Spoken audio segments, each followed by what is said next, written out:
So how is it going, Dank Division? Dank Dan here, and let's talk zombies. You know, that mode that originally started off as just something a World at War as a joke, and eventually became one of the most iconic modes to be ever released in Call of Duty. Now, of course, at the beginning of this week on Sunday, you had leaks already start dropping in, but let's already just start diving straight in. So the first thing that we, of course, saw was that there was a post about zombies, that there was going to be leaks, and that you could text a number and you would get messages. Now, if you accept the messages, it tells you to say yes. You'll have comms open, and then all of a sudden you would get a message saying uncontained incident reported, -UR, origin unknown, local services unresponsive. Langley wants you in on this with me. Local comms are all noise, one credible lead, and then you're sent this image that you see on screen. Followed by the message, need to get a fence around this before it goes wild. Meaning that the zombies, of course, have managed to survive the events at the end of Modern Warfare 2019's whole reign with the Vodnoi, all of that, and are now running a little bit rampant. So the next thing that we saw, and this happened today at around 3 p.m., was that we saw, of course, an image sent to us with the message saying, IMOs sent over some files dated 1984, a year, of course, before the Forsaken. Potential consultants. You've been around a while, want your take. Do you know them? Can we trust them? Langley's getting restless. We need to move on the situation ASAP. We've got reliable people. Give them my number. We need bodies. And the image we're sent is this ID card. Yeah. After what happened when the war in Ukraine hit, this man was denied a bundle because it was in the best interest of the company to not have anything related to Russia being in the game, and he never got his bundle and was pretty much cast aside. I'm just as surprised as a lot of people are. Ravenov is not only back, it's 2023 and he's alive. Get that idea through your head. He's alive. This is the man who is ex-Spetsnaz. He was part of Omega, the rival group to Requiem, and turned on his own to help Requiem.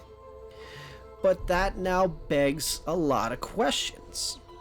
There's a lot of loose ends that you have to consider from the end of the Cold War storyline. You have to ask yourself, who is still left?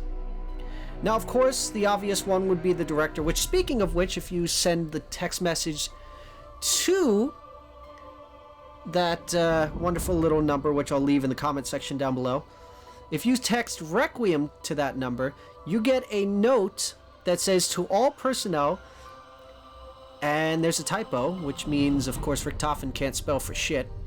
It am proud to announce that Requiem's primary objective has been met. The outbreak has been contained and those responsible taken into custody.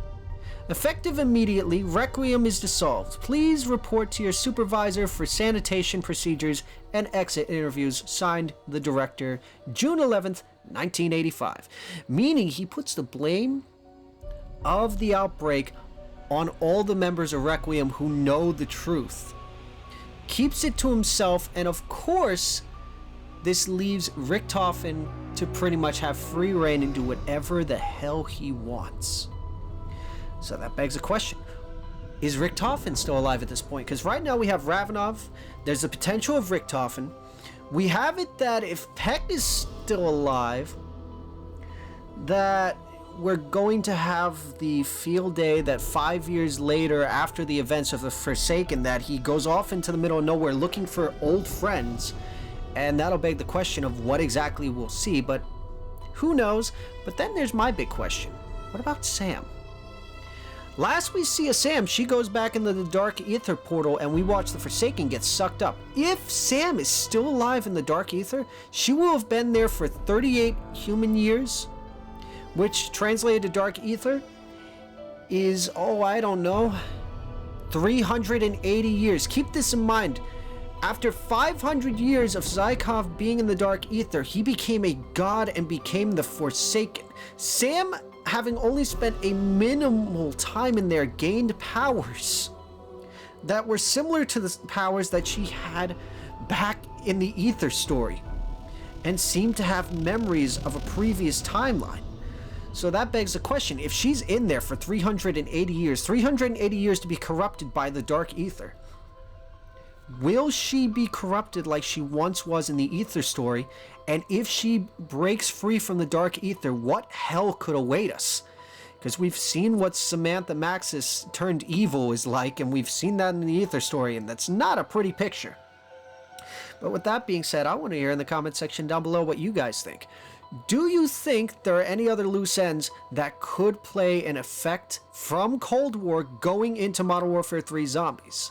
Is there something that I'm missing? Is there something that you're questioning? Because I'm looking forward to reading that comment section down below. So if you enjoyed watching this video, don't forget to drop a like as well as leave a comment down below with your thoughts. Don't forget to click that subscribe button as well as follow us on all of our socials. And you guys have a wonderful day, night, whatever you're doing, do it wholeheartedly. And this is Dank Dan, signing off. Get them to click that subscribe button, Dank. It's the only way we can figure out the numbers. What do the numbers mean, Dank? We're wasting valuable time.